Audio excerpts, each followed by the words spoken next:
je vous propose donc de commencer sans plus attendre.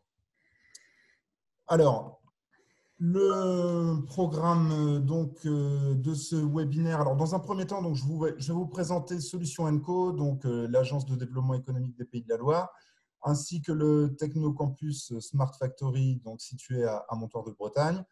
Et puis ensuite, je laisserai la parole à Grégory Duvalet, donc de Clarté, donc qui vous présentera les missions de Clarté et les opportunités donc de la réalité virtuelle et de la réalité augmentée pour l'industrie, avec aussi bien sûr des cas d'usage pour illustrer et puis pour vous donner des exemples de ce que l'ARA et Hervé donc permet de faire.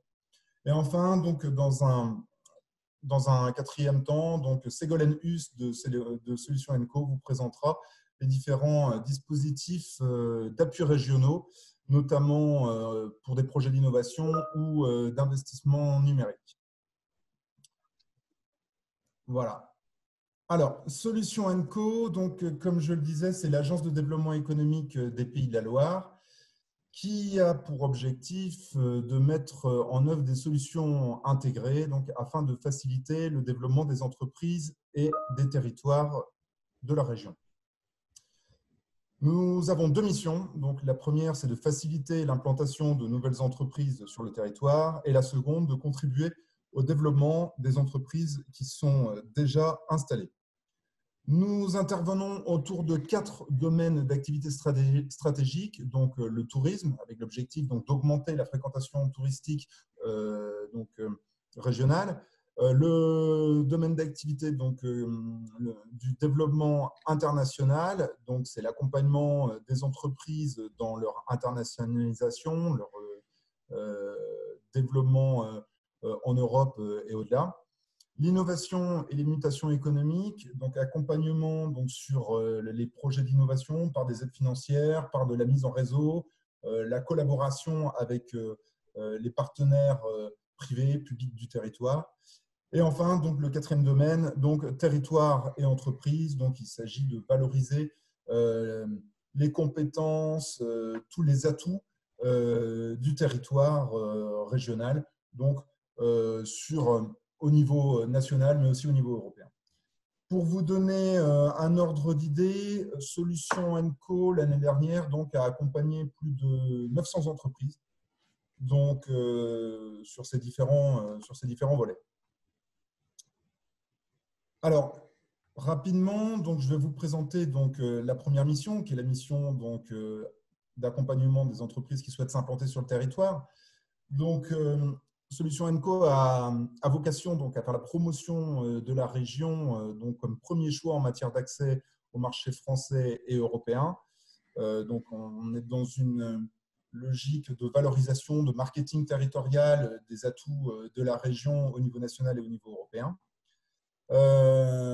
Donc, on travaille aussi donc, à répondre aux besoins de toutes les entreprises qui souhaiteraient s'implanter en proposant des solutions sur mesure.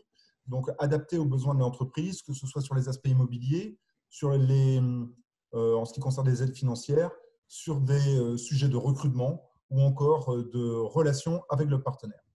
Et donc, ces missions sont mises en œuvre donc, par un accompagnement dans la durée auprès de ces entreprises. Sur la mission développement, donc nous accompagnons aussi les entreprises donc dans tous leurs besoins, donc financement, recrutement. Nous travaillons sur l'innovation, donc avec les aides financières, donc on évoquera en dernière partie de présentation, et puis comme je le disais, sur la mise en relation avec les compétences territoriales les plus adaptées par rapport aux besoins de l'entreprise. On intervient aussi donc sur le volet recrutement.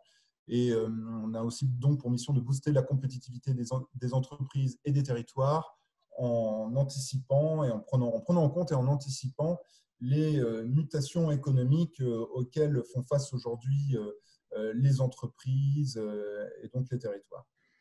Enfin, on accompagne l'ensemble des développeurs économiques donc, qui sont des référents issus de nombreuses structures de la région. Voilà, qui travaillent en réseau pour accompagner les entreprises. Donc, Ségolène vous en dira un petit peu plus à ce sujet. Alors, en ce qui concerne le Technocampus Smart Factory, alors qui sommes-nous? Alors, le Technocampus Smart Factory, c'est une plateforme de recherche collaborative dans le domaine de la réalité virtuelle et de la réalité augmentée, qui a pour mission d'accompagner les entreprises, les laboratoires, les centres techniques et les organismes de formation, issus des principales filières régionales, dans leurs projets industriels de réalité virtuelle, c'est-à-dire dans des travaux de conception, des travaux de thèse, des études ergonomiques et de formation. Voilà, donc on est vraiment sur une plateforme de recherche collaborative, publique, privée, vraiment ouverte à tous les acteurs qui s'intéressent à la réalité virtuelle et à la réalité augmentée, soit qui n'ont pas, qui s'intéressent à une première démarche en ce sens, soit qui sont déjà experts du secteur. Donc, ça va d'un centre de recherche public à un grand groupe, en passant par des PME qui sont utilisatrices des équipements. Quelques chiffres. Alors, le Technocampus Smart Factory a été ouvert en 2014. Aujourd'hui, c'est 1100 m² de surface à Montoir-de-Bretagne. L'investissement public immobilier représente 4,84 millions d'euros et les investissements technologiques que je vais vous présenter représentent 3,76 millions d'euros. La volonté, c'est que ce centre puisse être un lieu d'émergence de projets et de synergie entre les acteurs et qu'il puisse aussi contribuer à valoriser l'expertise régionale dans le domaine de la réalité virtuelle et de la réalité augmentée. Alors, les équipements, on a deux types d'équipements. On a des salles immersives et des salles de réunion. En ce qui concerne les salles immersives, la plus importante, l'équipement le plus important dont nous disposons, c'est la salle Louis Lumière, qui comprend un cave 5 faces. Donc, en fait, c'est une sorte de cube avec des écrans stéréoscopiques qui permet d'obtenir une immersion totale. Cette salle comprend également un catwalk de 2 mètres par 3 et présente des conditions idéales pour des réunions immersives, c'est-à-dire pour de la revue de projet, pour des opérations avant-vente. Le catwalk est particulièrement adapté à cela. Nous avons ensuite la salle Auguste Lumière. Donc là, nous avons un catwalk de 2 mètres par 3, des casques de réalité virtuelle et idéal pour tout ce qui va être conception collaborative et avant-vente aussi. Et enfin, nous avons en ce qui concerne les équipements, la salle Catherine Johnson, qui est une salle dédiée aux casques de réalité virtuelle et également qui comprend beaucoup de matériel de réalité augmentée. En ce qui concerne les salles de réunion, nous mettons à disposition de nos utilisateurs une salle qui peut servir, si vous voulez, pour des réunions, des événements, des workshops, des conférences, ce genre de choses, qui a une capacité de 50 personnes. Donc, c'est la salle Thomas Edison, qui est utilisée aussi dans le cadre de formation. Alors, pourquoi est-ce qu'on vient au Technocampus Smart Factory? Nos utilisateurs utilisent nos équipements pour répondre à des enjeux de compétitivité industrielle. Plus simplement, la réalité virtuelle et la réalité augmentée permet à des atouts et des avantages très intéressants sur le plan des développements.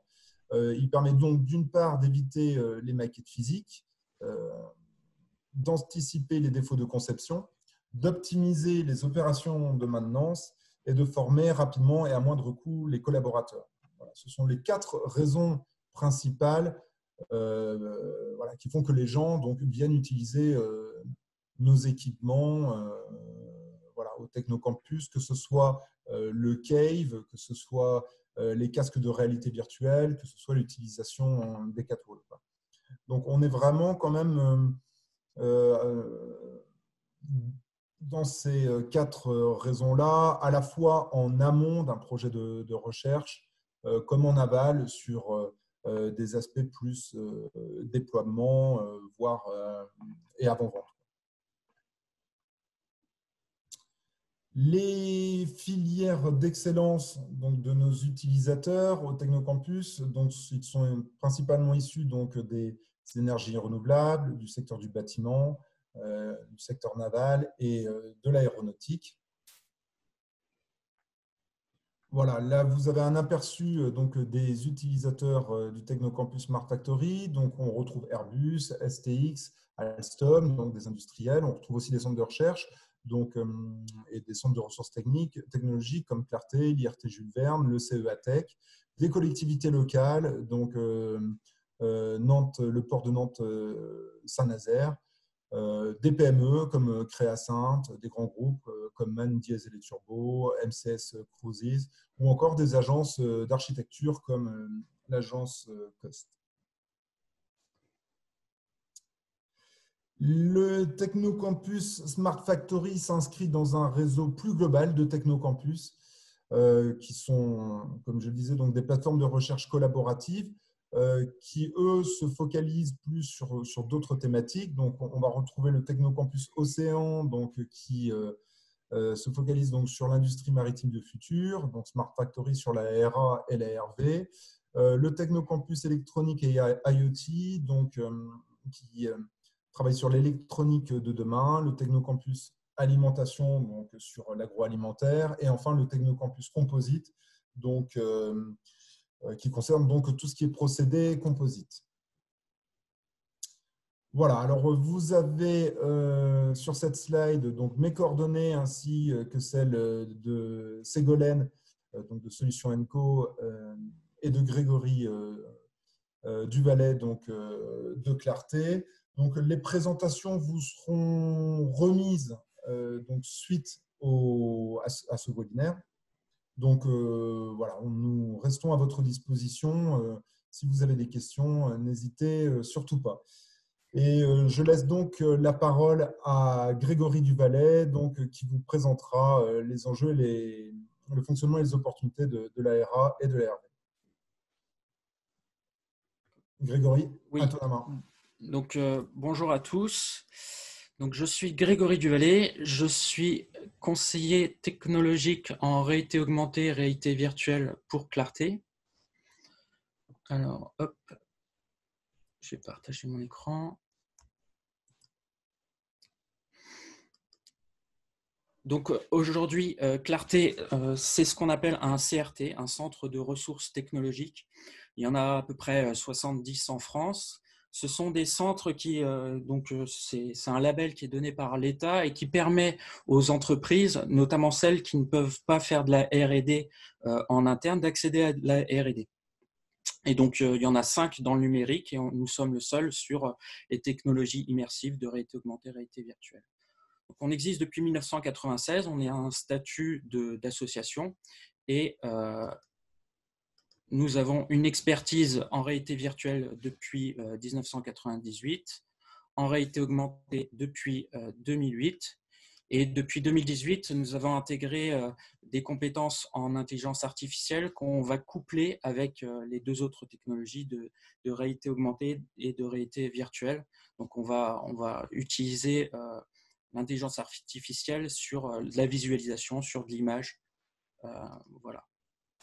Nous sommes une petite vingtaine de personnes. Nous sommes basés essentiellement au Laval Virtual Center, donc à Laval, où là, il y a un écosystème tourné autour de la réalité augmentée et de la réalité virtuelle. Et nous sommes présents également donc, au Technocampus Smart Factory à Saint-Nazaire.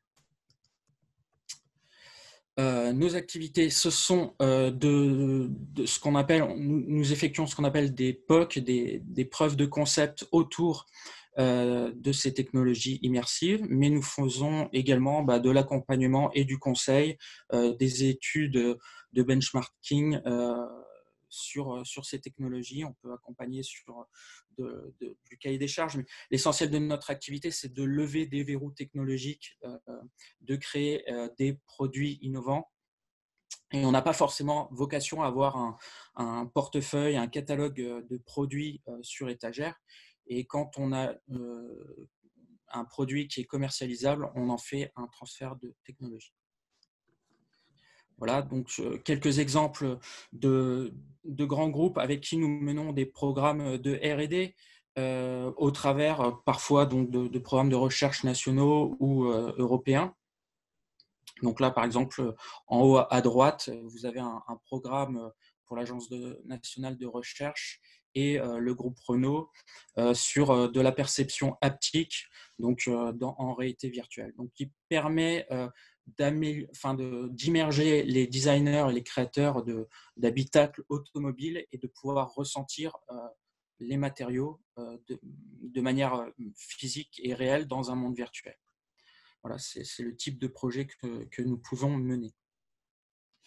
Et donc là, voici quelques exemples de produits qui ont été, dont nous avons cédé la licence et qui sont aujourd'hui commercialisés.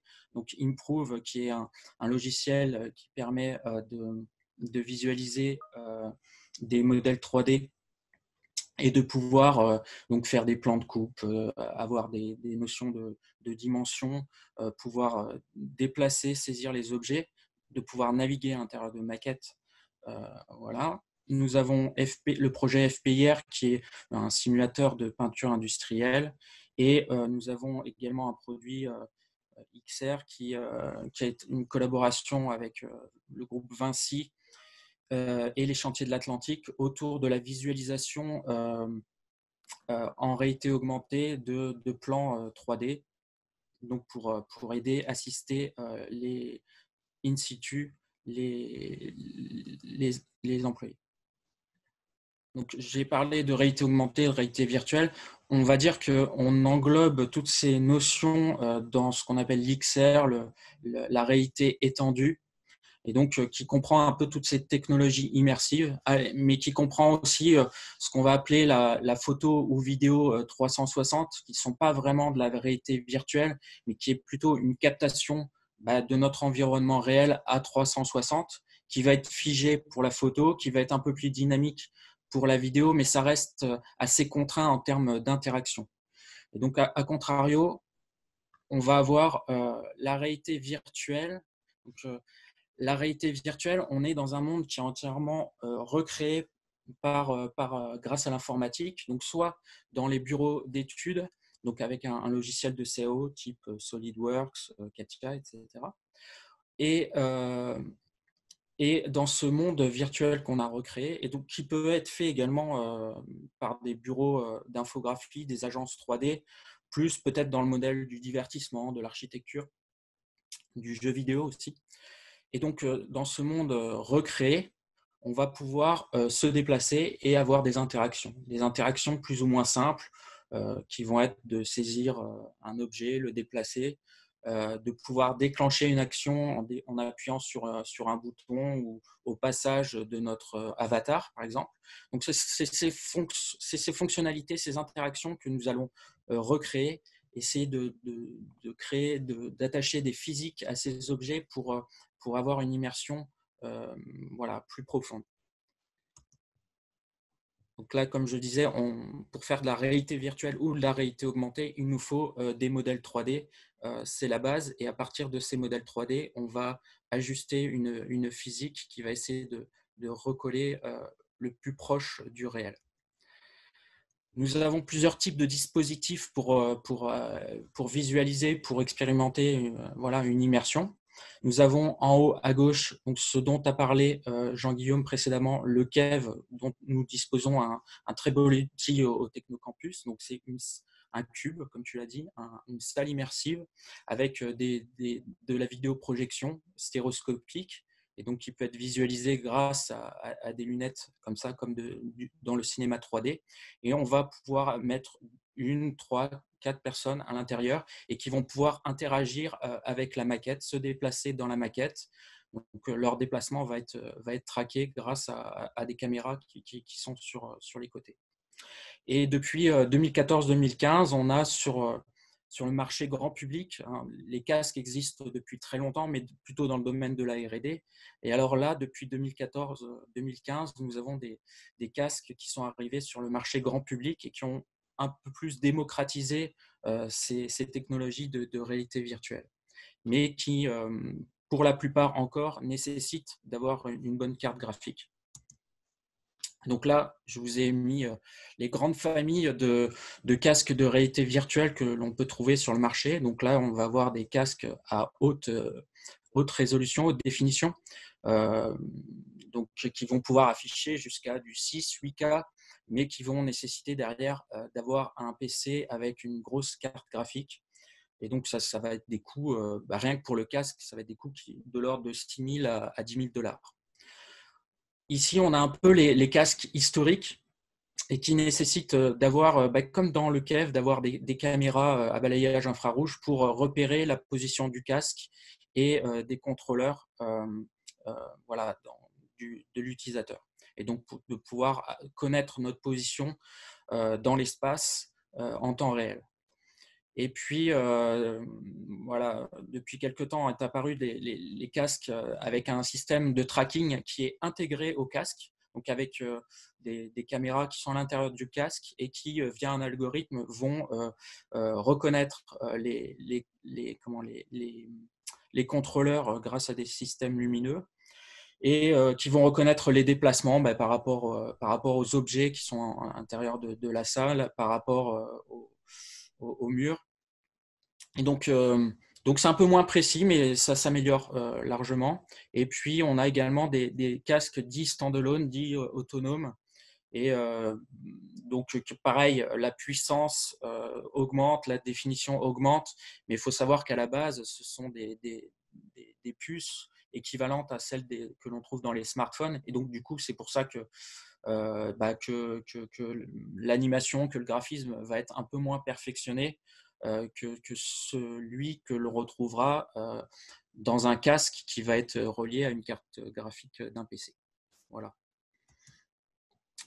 Donc aujourd'hui, dans le KEV que nous avons au Technocampus, les principaux cas d'usage que l'on va retrouver, ça va être pour évaluer l'ergonomie d'un futur poste de travail, de juger de l'ergonomie d'un atelier,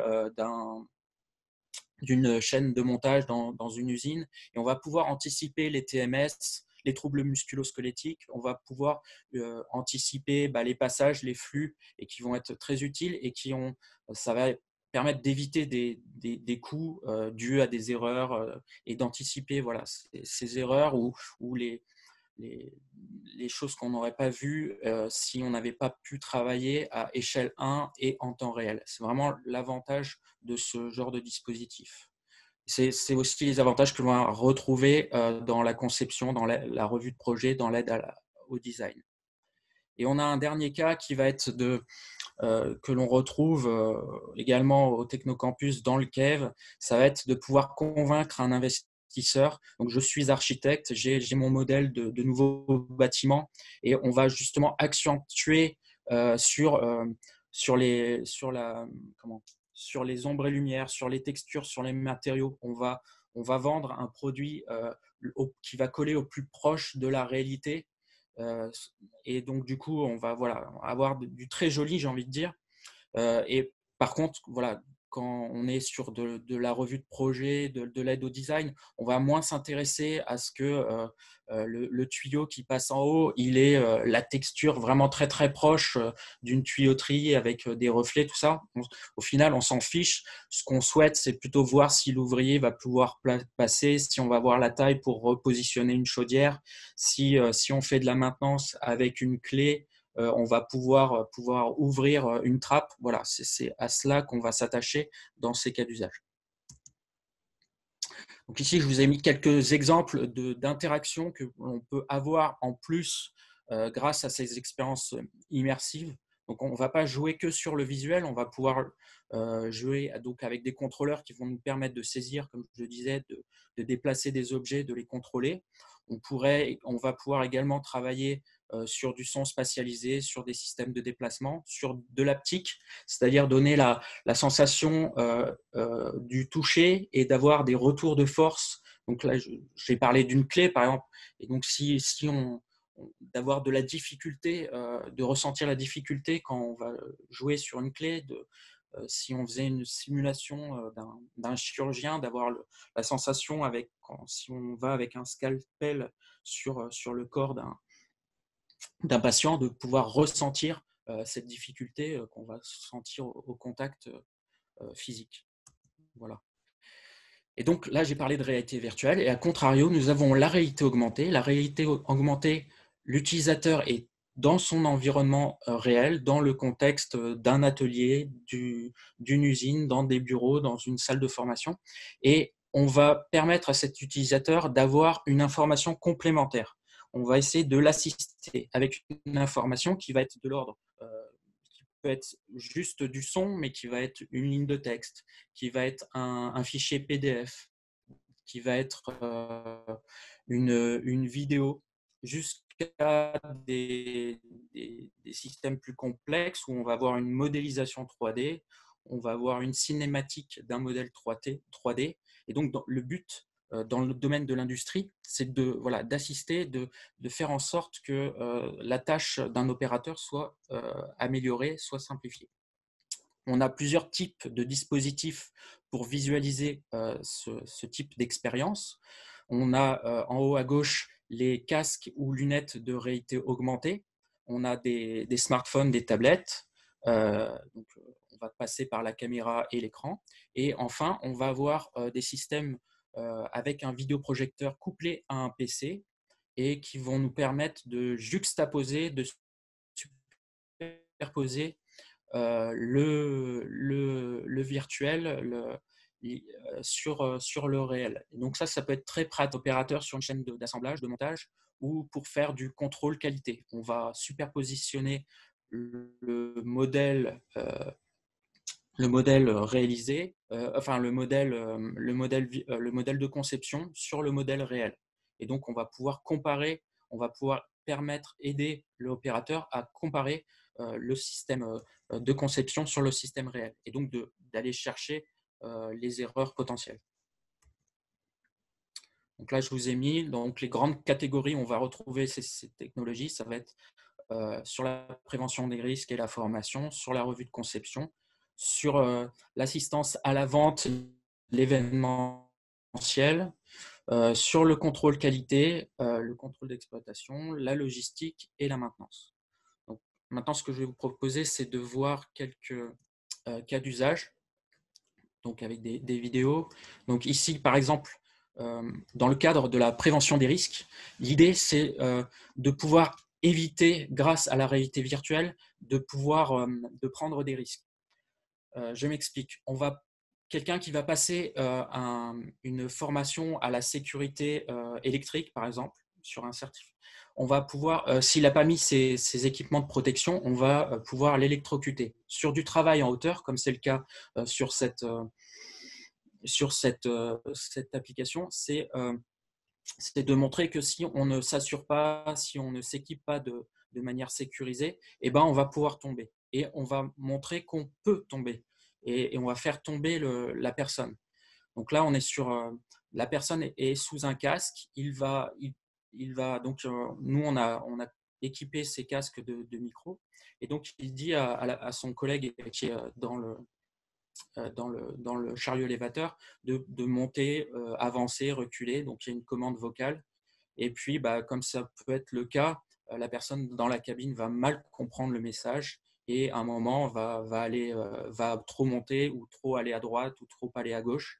Et la personne qui est sur la palette et pas du tout assurée va forcément tomber. Et on va montrer que cette personne peut tomber. Donc ça, on évite, on gagne en sécurité, et on peut répéter ad vitam aeternam la formation.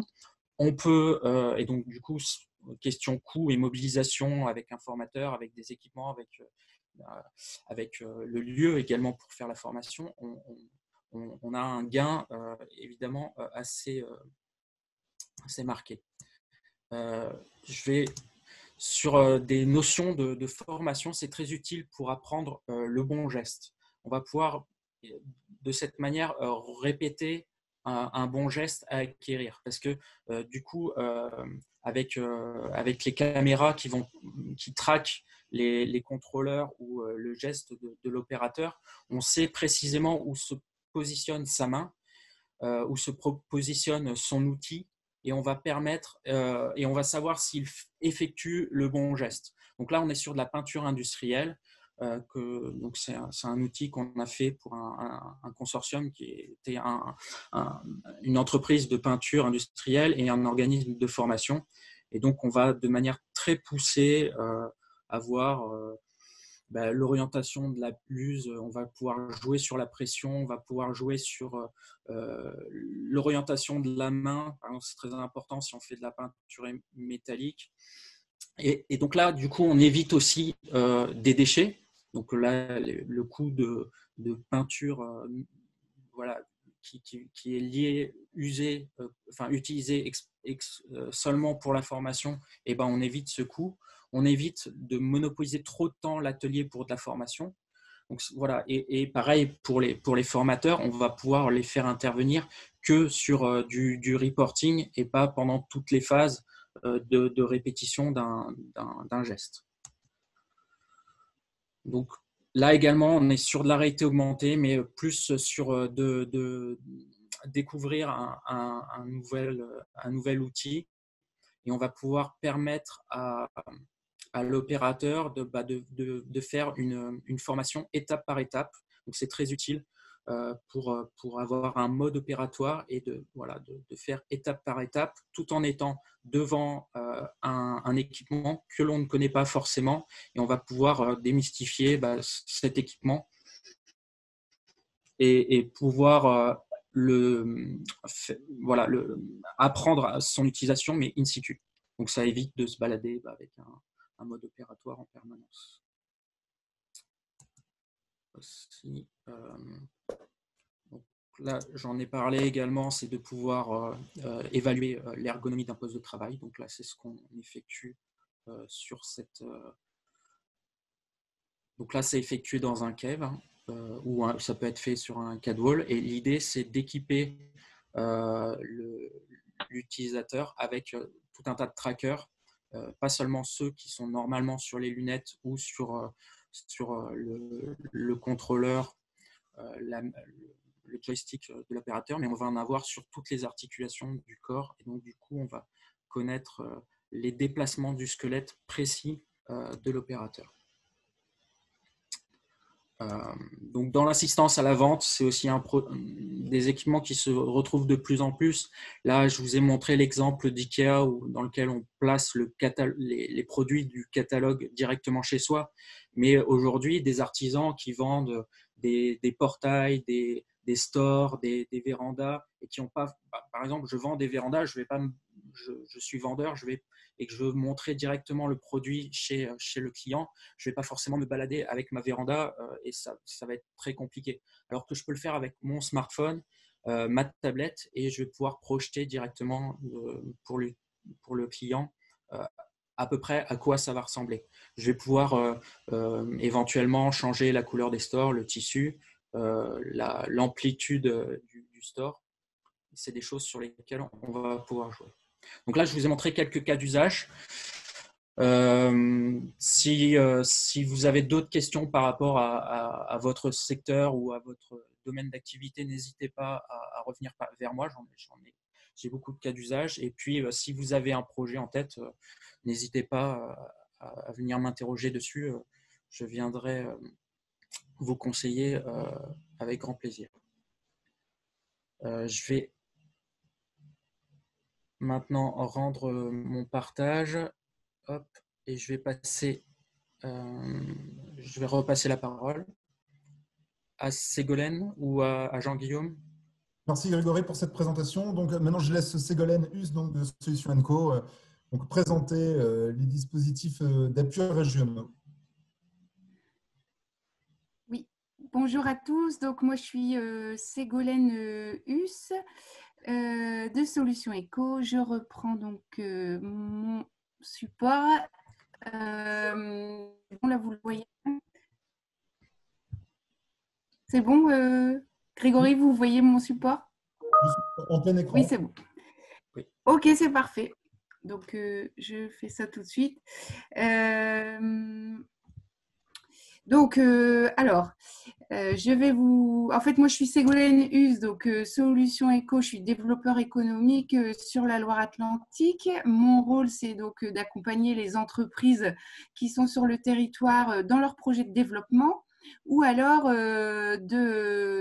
d'aider celles qui souhaitent s'implanter ici en région et les accompagner sur leur décision d'implantation.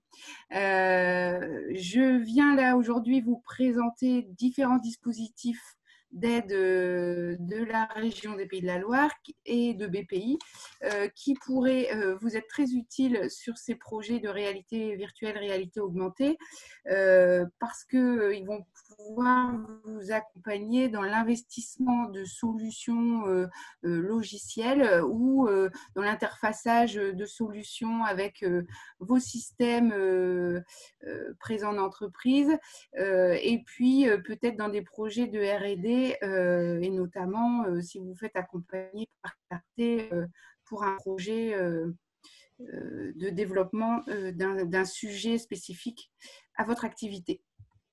Donc, un des premiers dispositifs, c'est l'aide au conseil. Donc, Pays de la Loire Conseil, c'est un dispositif d'aide qu'on peut mobiliser sur différents sujets.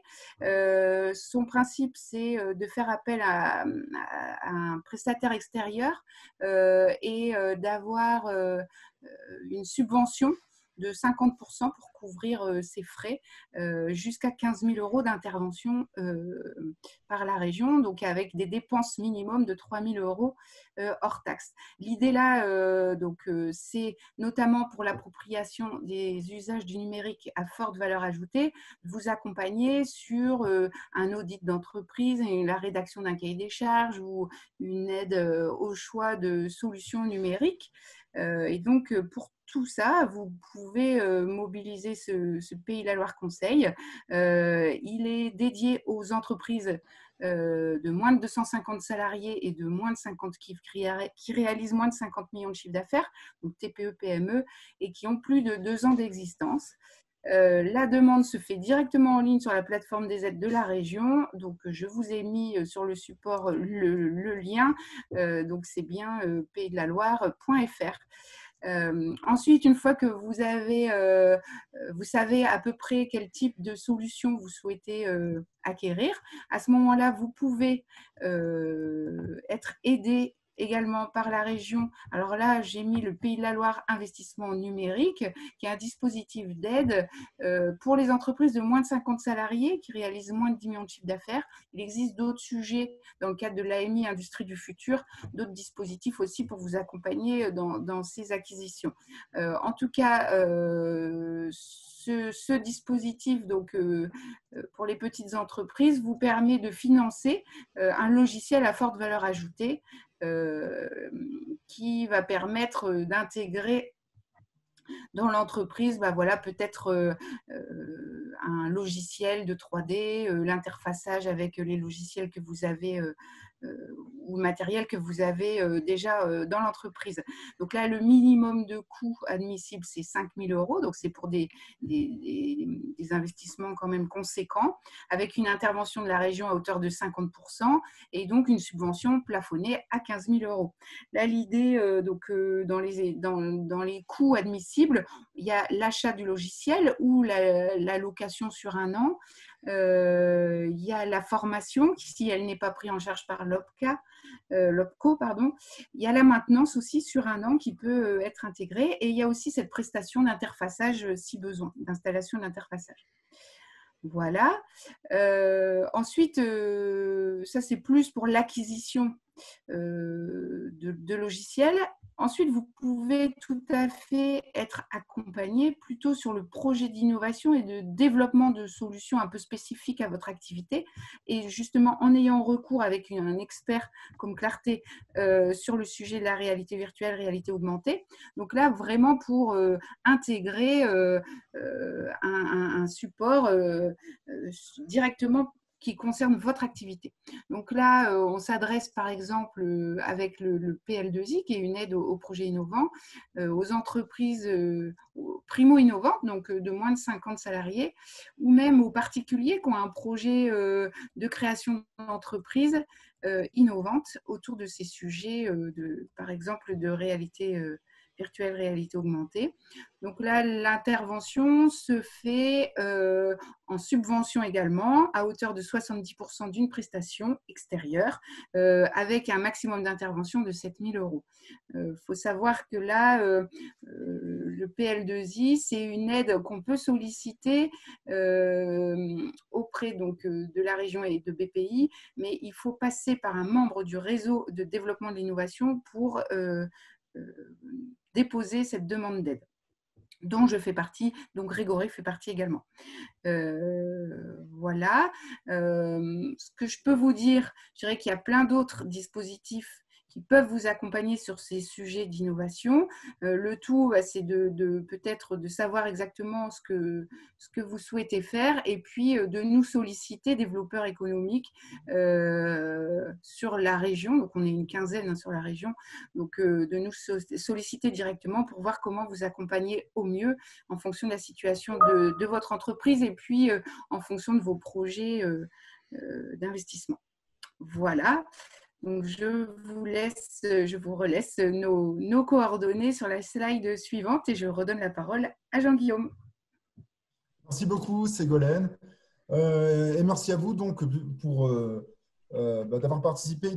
Nous avons quand même des questions assez nombreuses auxquelles voilà, nous allons, Grégory, moi ou Ségolène, répondre. Alors, la première question, donc, où sont situés les 4 autres technocampus? Donc, comme je vous le disais, Smart Factory, c'est à Montoire de Bretagne. Océan et Composite, c'est à Bougnay. Alimentation, c'est à Nantes. Et électronique, c'est à Angers. Seconde question, un replay où la présentation sera-t-elle disponible? Oui, alors comme je l'évoquais, vous aurez les slides et un replay sera également diffusé. Alors, une question pour Grégory. Donc, un des participants voudrait connaître les possibilités du son spatialisé. Oui, bah aujourd'hui, il y a possibilité de faire des expériences avec du son spatialisé. Donc, ça se fait, j'ai envie de dire, au niveau, il y avait une autre question sur les 5 sens de manière générale. Aujourd'hui, le son spatialisé se fait très très bien. Il y a des équipements pour pouvoir récupérer. Alors, on peut avoir sur casque des écouteurs, mais c'est pas là où on aura le résultat. Il faut mettre des équipements en plus. Donc, il y a des casques Bose qui permettent de recevoir du son spatialisé. Et donc, du coup, d'intégrer les déplacements 3D de la personne et puis le déplacement du son de manière générale et puis de pouvoir intégrer justement des captations qui sont un peu plus poussées que ce qu'on ferait normalement. Donc, ça marche très bien. Au niveau du son spatialisé, ça marche très bien. Il y a même des entreprises sur le territoire des Pays de la Loire qui sont spécialisées là-dedans. Et qui ont des produits sur étagère, je peux évidemment mettre en relation. Et pour les autres sens, on a dit tout ce qui est tactile, tout ce qui est retour de force, tout ce qui est système haptique, ça marche bien. Il y a des produits sur étagère. Sur l'odorat, il y avait la question sur l'odorat. L'odorat, c'est plus compliqué. Aujourd'hui, il y a une expérimentation avec un produit qui est fait aux États-Unis sur un crowdfunding et qui a quelques problèmes parce qu'en fait, il fonctionnait avec un diffuseur de parfum. Et comme la législation est très, très touchy en ce moment sur ce genre de dispositif, il a été mis un peu en pause, mais ça va se redévelopper, je pense. Ils vont trouver une solution pour contourner ce problème. Et les autres sens, sur le goût notamment, oui, il y a de l'expérimentation, mais ça reste de la R&D. Là, pour le coup, c'est encore plus loin en termes de mise sur le marché. Et puis, les retours d'expérience ne sont pas très bons. Voilà. Je sais pas. Oui. Merci Grégory. J'enchaîne parce qu'on a quand même plusieurs questions. Alors, l'objectif final est-il de former les utilisateurs pour ensuite être autonomes dans leur structure ou bien plutôt de les accompagner en mode projet? Alors, j'aurais tendance à dire les deux. Oui, je suis complètement d'accord. Ça dépend des cas d'usage, mais les deux. Voilà, ça sert aussi bien donc, dans le domaine de formation que sur du développement stricto sensu. Et puis, de toute manière, l'idée, donc, c'est si vous souhaitez être autonome, Donc, nous, on est également organisme de formation, on peut conseiller dans ce sens-là, et puis on pourra toujours accompagner sur des questions, mais oui, il n'y a pas de religion là-dessus, on peut vous entraîner, vous former pour être autonome. Ok, alors une autre question, donc plus sur le retour sur investissement donc auprès de nos utilisateurs. Donc un des 28 participants pose la question de savoir donc, si une évaluation du retour sur investissement a été établie. Bien qu'il en ait la conviction, le gain induit est souvent difficile à évaluer face au coût des logiciels, coût de formation, des licences, etc. Aujourd'hui, les cas d'usage où le gain est… Oui, alors moi, j'ai plein d'articles, j'ai plein d'études avec des cas où on a étudié précisément le retour d'investissement. Ça va vraiment dépendre des… On l'a vu, hein, les technologies s'intègrent sur des cas d'usage qui sont très différents, hein. Ça part de la formation, prévention des risques, ça va à du contrôle logistique. Donc, ça dépendra véritablement du cas d'usage. Mais là où on voit que les marges sont et où c'est facile à calculer, c'est notamment quand on a fait une erreur de conception et puis derrière, on a une chaîne d'assemblage qu'on doit démonter. Donc ça, c'est sûr que c'est vite fait. Et on peut penser que c'est anecdotique, mais quasiment à chaque fois qu'on a fait des visualisations en Kev, on a vu, alors peut-être pas des choses qui ont demandé de démonter le nouveau poste de travail ou la nouvelle chaîne d'assemblage, mais à chaque fois il y a eu on a pu, le fait de pouvoir visualiser en temps réel à échelle 1 a pu déterminer que c'était pas optimal. Donc ça, c'est pour la conception. Et puis après, sur la formation, le fait de pouvoir mixer sur les 3 temps pédagogiques de la théorie, de la pratique en temps réel et de pouvoir acquérir le bon geste sur un équipement de réalité virtuelle. Là aussi, il y a pas mal d'études qui ont été faites et j'ai toute la documentation si les gens souhaitent pouvoir approfondir là-dessus. Ce qui est certain, c'est qu'il y a quand même un gain considérable sur le plan des développements et puis des prototypages, quoi.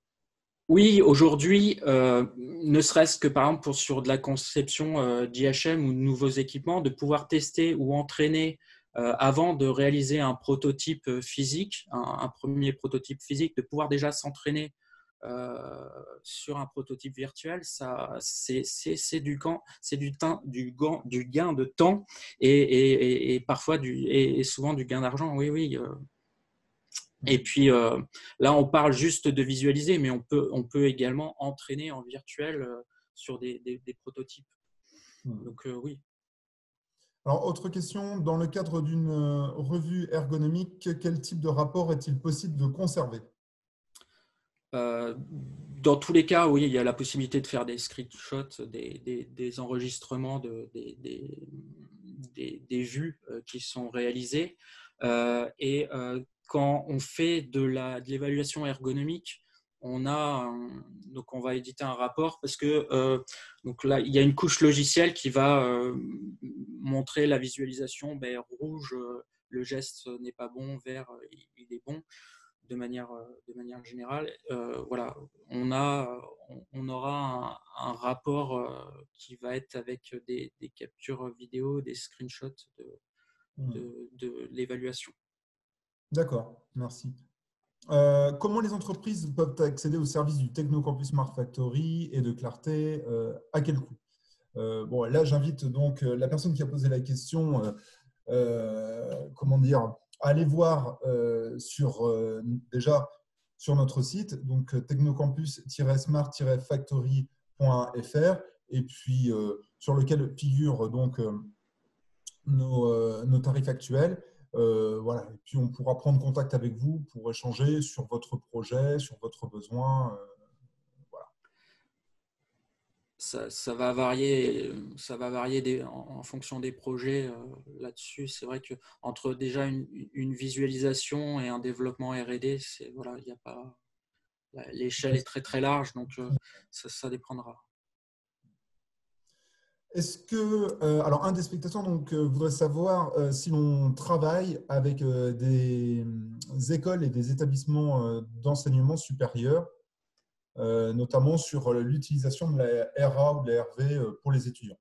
Alors, je peux d'ores et déjà dire que oui, on travaille avec à ce jour un certain nombre d'acteurs comme l'Université de Nantes, le CESI, donc qui connaissent bien désormais nos équipements. Voilà, et pour des projets spécifiques, on peut tout à fait être sollicité pour travailler auprès d'écoles d'ingénieurs, d'universités ou de centres de recherche de l'université. Grégory, je te laisse compléter si tu as un… De manière générale aussi, on travaille en partenariat avec le campus numérique aéronautique. Là aussi, hein, ça dépendra des types de partenariats, j'ai envie de dire. Ça, voilà, entre le conseil et un développement d'applications, là, c'est des partenariats qui sont largement différents. Oui. Oui. Alors, un spectateur utilise une plateforme et les capteurs ont les infos en anglais. Il voudrait savoir s'il existe un traducteur pour les casques manuels Oculus. Un traducteur, je ne crois pas. Je ne pense pas. À ma connaissance, non, mais on va se renseigner. On peut regarder ça de plus près. De manière générale, les équipements immersifs, voilà, c'est des technologies qu'on va utiliser en anglais, hein, de manière générale. Il y a peu de chances. Déjà, c'est compliqué d'avoir un jeu traduit en français. D'avoir des applications, par contre, en français, oui, ça, c'est pas un problème. Par contre, les interfaces, ça va être compliqué. D'accord.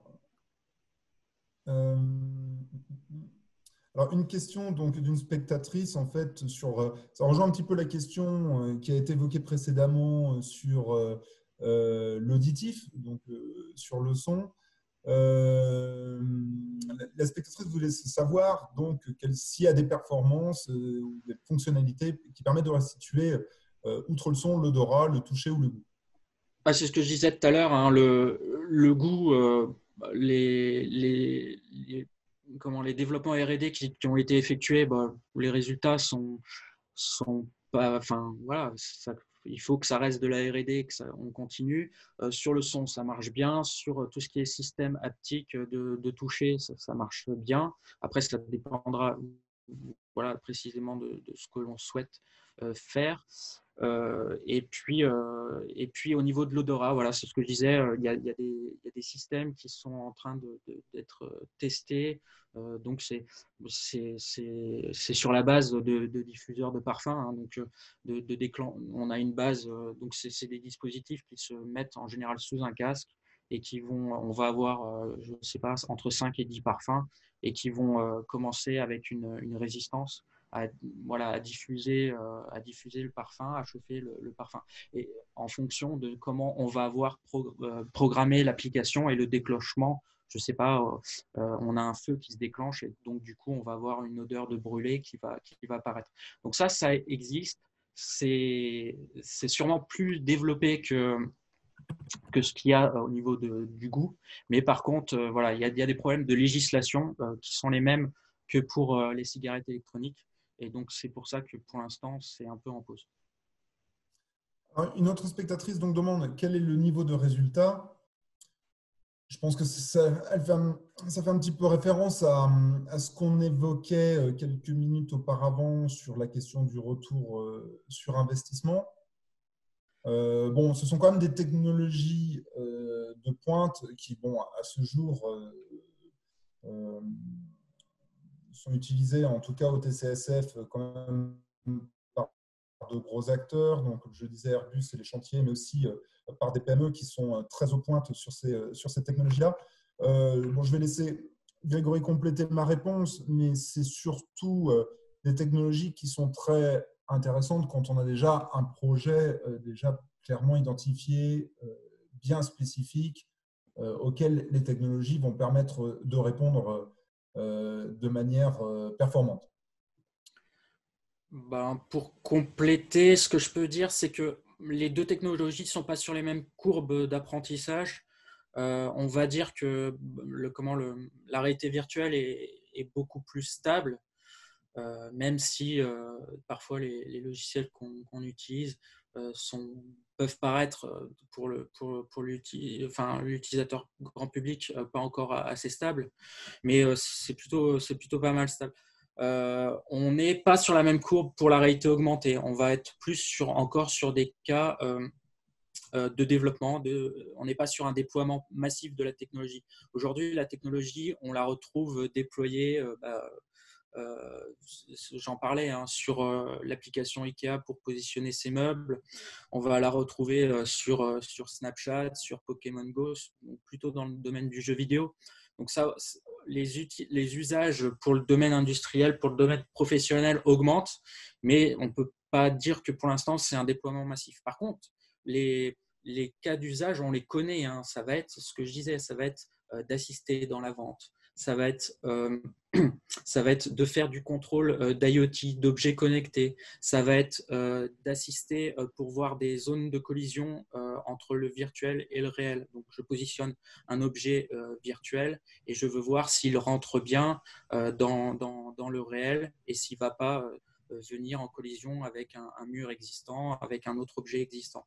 Donc ça va être du suivi logistique de flux, donc avec des puces RFID, je ne sais pas, qui sont sur des racks de stock ou des transports, et on va pouvoir les suivre grâce à un équipement de réalité augmentée. Donc là, sur les cas, on les connaît à peu près, il y aura toujours des cas nouveaux, mais sur le déploiement, on n'est pas encore dans cette phase-là. C'est ce que je pourrais ajouter là-dessus.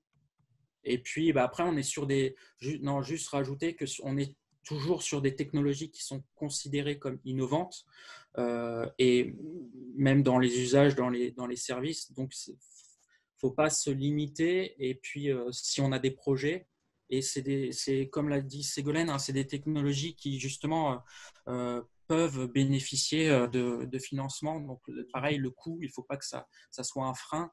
Il faut étudier ça de plus près avec les développeurs économiques quand on a une idée de projet. Alors, une précision par rapport à la question donc posée par un spectateur concernant les supports de documentation en anglais. En fait, il voulait plus d'informations sur les supports de documentation concernant les maquettes, à savoir si elles étaient les manettes, pardon, excusez-moi, à savoir s'il y avait la documentation en français. Je ne sais pas. A priori, oui, je ne sais pas. Bon, je pourrais regarder. Hein. Je vais regarder. Je me pose la question. Je vais regarder.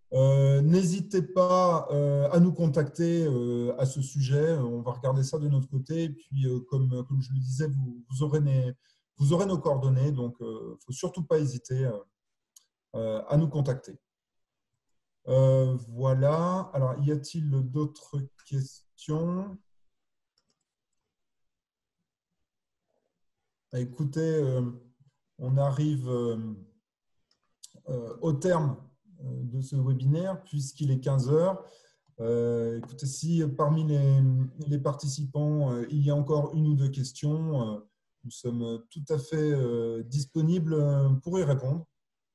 Si vous avez des questions qui vous viennent à l'esprit, mais plus tard, n'hésitez surtout pas à nous contacter. Ah, je vois qu'il y a… D'accord. Un remerciement. Mais écoutez, ça fait plaisir. Ok. Bon, écoutez, je pense qu'on a répondu à l'ensemble des questions à ce jour. Et puis, dans tous les cas, n'hésitez pas à reprendre contact avec nous, que ce soit sur peut-être juste une question de la part, alors pour Ségolène, de la part d'une participante qui voudrait connaître la différence exacte entre les deux aides, juste en 2 mots. Oui. En fait, là, je vous ai présenté 3 aides. Une aide au conseil, une aide à l'investissement en logiciel à forte valeur ajoutée. Et je vous ai présenté une aide à la R&D, donc, donc à l'innovation, qui est plutôt là sur du développement, en propre d'une solution adaptée à vos besoins. Donc, ce qui est bien différent sur les trois. Et donc, sur les trois aides, sur l'aide au conseil et l'aide à l'investissement numérique, ce sont deux aides qu'on peut mobiliser si on a plus de 2 ans d'existence et qu'on a un projet d'investissement en lien avec le digital. Et puis, l'aide sur l'innovation, l'aide que je vous ai présentée, c'est une aide pour des entreprises en création ou des entreprises existantes, tant qu'elles font moins de 50 salariés et qu'elles sont primo-innovantes. Voilà. D'accord. Bon, je pense que c'est clair. Alors, est-ce que les deux aides sont cumulables? Oui, les 3 aides sont cumulables. Les trois même sont cumulables. Oui. Alors, écoutez, pour l'instant, je pense qu'on a fait le tour. En tout cas, des questions qui étaient posées. Encore une fois, nous allons vous envoyer très rapidement nos coordonnées et la présentation, ainsi qu'un lien donc, vers leur replay YouTube. Donc, si vous avez des questions, nous sommes tous les trois à votre disposition. N'hésitez pas à nous contacter par téléphone ou par email, comme vous le souhaitez, par le moyen qui vous semble le plus simple. Et ce sera avec grand plaisir que nous répondrons à l'ensemble donc de vos questions suite à cette présentation, suite à nos équipements, suite à nos activités de manière plus large. Donc, voilà. Mais écoutez, il me reste qu'à tous vous remercier. Donc, vous étiez 28 donc, à participer à ce webinaire. Je voulais vous informer qu'on en fera d'autres. On travaille aussi sur une programmation d'ateliers physiques avec l'ensemble des acteurs régionaux du développement économique, donc de la recherche, du développement et de l'innovation. Donc là, on devait faire un workshop au mois de mars qui, comme vous en doutez, donc c'était fin mars, donc a dû, compte tenu du contexte actuel, être annulé. Voilà, mais je vous invite à suivre notre actualité et j'espère que ce webinaire vous a intéressé.